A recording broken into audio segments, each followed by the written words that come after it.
नमस्कार, स्वागत है आपका यूट्यूब चैनल उल्टा चश्मा में। लेकर आया हूँ आपके अपना कार्यक्रम विश्लेषण विद वानखड़े। आज दिन भर सारे देश की नजरें लोकसभा के विशेष अधिवेशन पे थी, क्योंकि महिला आरक्षण बिल पारित होना था। पारित तो हुआ, लेकिन जिस हिसाब से पक्ष विपक्ष एक दूसरे पे आरोप प्रत्यारोप कर रहे थे और इस महिला आरक्षण बिल का क्रेडिट लूटने का प्रयास कर रहे थे, लेकिन मुझे समझ में नहीं आया कि ये तो वायदा बाजार जैसी स्थिति हो गई।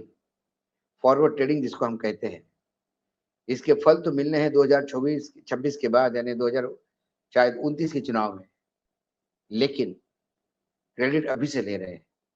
ये समझ के परे है कि जनगणना के बाद डिलिमिटेशन होगा और उसके बाद रिजर्वेशन लागू होगा। तो फिर रिजर्वेशन लाने की जरूरत क्या थी बिल? पहले जनगणना ही करवाते, डिलिमिटेशन। लेकिन राजनीति का खेल है। आधी आबादी को ये बताना है कि हमने आपके लिए किया। अब भले ही उनको ये नहीं पता कि ये जो किया वो सही किया या गलत किया। ओबीसी का तीर चला के विपक्ष ने बीजेपी को घायल तो किया है। बीजेपी को ये बहुत मुश्किल होगी अपने ओबीसी मतदाताओं को समझाने में कि उन्होंने इस बिल में उनको क्यों नहीं लिया। वो कहते हैं कि ये तो थे ही नहीं पहले। पहले भाई एसटी एससी थे, जनरल थे, हम कहाँ से देते? तो पहले महिला रिजर्वेशन भी नहीं था। जब महिलाओं के लिए कर सकते हैं तो वो ओबीसी के लिए क्यों नहीं? इस सवाल का जवाब बीजेपी में किसी के पास नहीं। लेकिन आज जब हम विशेष सत्र में प्रधानमंत्री नरेंद्र मोदी जी का भाषण सुना, बहुत बड़ी परंपरा, त्याग, देश, देशभक्ति, राजनीतिक दल नहीं, देश सर्वोपरि, ये सारी बातें हमने सुनी। तो हमें ऐसा लग रहा था कि मोरालिटी का एक हुजूम, मतलब एक सुनामी आई है। नैतिकता की सुनामी हमारे लोकसभा में दौड़ रही है। सब नैतिकता की बड़ी-बड़ी बातें वेद उपनिषद से लेके वर्तमान तक सब कर रहे थे। एक उज्जवल भविष्य का सपना लोगों को दिखा रहे थे।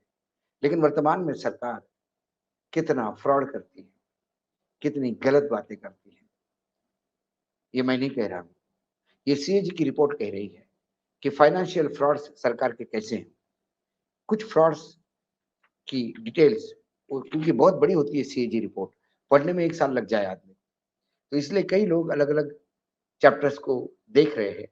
तो एक 27 पेज का उसमें चैप्टर है, जिसका नाम है quality of account and financial reporting practices. Account की प्रैक्टिस, कैसे अकाउंट रखने चाहिए और इसका लिखान कैसा होना चाहिए, इसके ऊपर वो चैप्टर है। वो कहता है कि सरकार ने, जब भी सरकार कोई लेवी या कोई सेस लगाती है, तो एक पर्टिकुलर काम के लिए एजुकेशन सेस जब लगता है, तो उसका काम होता है कि उससे जो पैसा इकट्ठा होता है, वो एजुकेशन पे खर्चा हो। लेकिन सरकार ने लेवी और सेस जिन चीजों के लिए लिया है, उस पे खर्चा न करते हुए बाकी चीजों पे क्या, ये आरोप है सीएजी का। सेस के साथ एक खासियत और है, जब सरकार टैक्स कलेक्ट करती है, जीएसटी, तो वो राज्यों के साथ उसको बांटना पड़ता है। लेकिन लेवी और सेस ये केंद्र सरकार का अपना हो जाता है, ये उनके फंड में जाता है। इसलिए वो बड़ा खेल है। वो ऐसी कई चीजें उन्होंने बताया।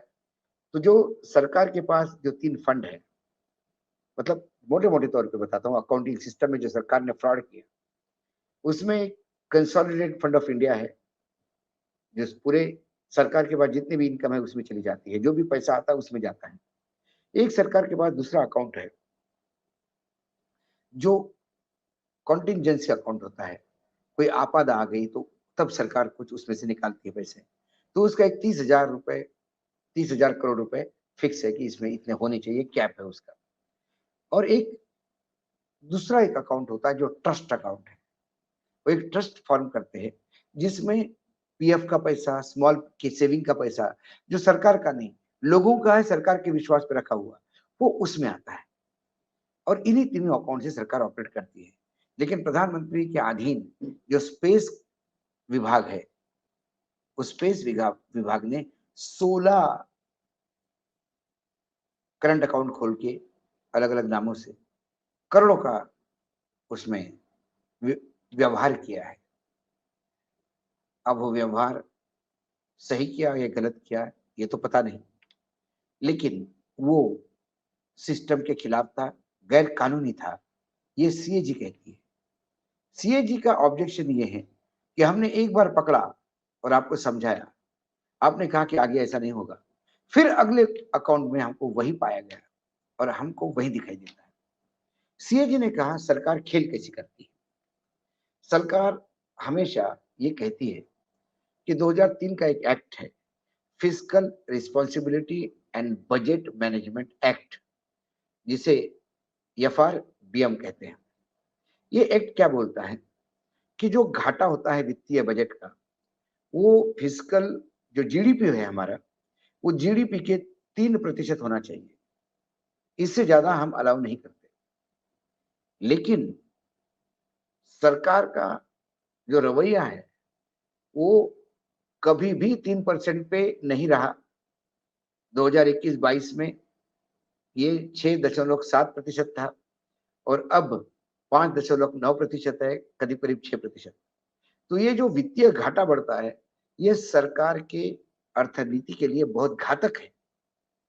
लेकिन सरकार बातें बड़ी बड़ी करती है। हर बजट में बोला जाता है कि इसको हम किसी भी हालत में, पिछली बार बोला गया था, सरकार ने प्रॉमिस किया था कि मार्च 2021 तक हमारा जो घाटा है, वित्तीय घाटा, वो जीडीपी के, हमारे जो सकल उत्पाद है देश का, उसके 3% होगा। लेकिन ये नहीं हो पा रहा है। सरकार इस पे भी झूठ बोल रही है। एक जनरल डेब्ट होता है, मतलब सरकार पे कर्जा कितना है सेंट्रल गवर्नमेंट का और राज्य सरकारों का पकड़ के, वो जीडीपी के 60% के आसपास होना चाहिए। लेकिन सिर्फ सेंट्रल गवर्नमेंट का खर्चा, कर्जा जो है, वो 40% हो गया है जीडीपी के, जो एक अलार्मिंग है। ऐसे कई है। सरकार का एक तो उन्होंने बहुत बढ़िया पकड़ा है। सरकार ने जो बाहर से कर्जा लिया, सरकार के अनुसार, सरकार ने जो सीएजी को बताया, वो 4.39 लाख करोड़ है। 4.39 लाख करोड़। लेकिन सीएजी ने जब ये चेक किया तो पता पड़ा कि सरकार ने जो इसका वैल्यूएशन किया है, मतलब डॉलर में कर्जा आया होगा, रुपए की और डॉलर की कीमत जो सरकार ने तय की है, वो थी जो सरकार को सूट होती है। लेकिन वर्तमान जब सरकार ने ये कर्जा लिया, तब डॉलर का रेट क्या था? जब ये सीएजी ने देखा, तो वो जो कर्जा सरकार 4.39 लाख करोड़ बोल रही है, वो असल में 6.58 लाख करोड़ है। 2.19 लाख करोड़ सरकार सिर्फ डॉलर की प्राइस बताकर अपने हिसाब से उस पर चद्दर डाल रही है। ये सरकार ने फ्रॉड पकड़ा। उन्होंने कहा कि सरकार में इतनी अनियमितता है। उन्होंने कहा कि सरकार ने कुछ कंपनियों में निवेश किया है, सरकार ने इक्विटी खरीदी है, कोई हर्ज नहीं, इक्विटी खरीदे। सरकार की किताब बता रही है कि इंजीनियरिंग इंडिया लिमिटेड में 9,01,01,648 शेयर सरकार के पास है। लेकिन इंजीनियरिंग इंडिया लिमिटेड की जो एनुअल रिपोर्ट है, वो बोलती है कि सेंट्रल गवर्नमेंट के पास 28,86,58,548 शेयर है। मतलब यहां करीब करीब 20 करोड़ शेयर का घपला इधर ही दिखता है। एनटीपीसी एनटीपीसी में 399 करोड़, 67,26,976 बताया है। लेकिन उनकी जो किताब है, जो एनुअल रिपोर्ट है, वो 495 करोड़, 53,46,251 बताती है। मतलब इसमें भी 100 करोड़ का घाला है। ऐसे एक नहीं, इंजीनियरिंग इंडिया लिमिटेड मैंने आपको बताया, एनटीपीसी मैंने आपको बताया, उसके बाद जनरल इंश्योरेंस कंपनी है, new India investment corporation limited है, आईडीबीआई है, टाटा कम्युनिकेशन है। Power grid corporation of India है, इन तमाम के शेयर होल्डिंग में जो सरकार बता रही है वो और ये है कि कहाँ गई, इसके लिए सरकार चिंतित है। सरकार ने कहा कि जो मैंने आपको बोला कि कैसा इधर का उधर पैसा किया जाता है जो सेस का है, उन्होंने कहा कि सरकार ने 2021-2022 में हेल्थ एजुकेशन सेस पे 52,732 करोड़ रुपए सेस इकट्ठा किया।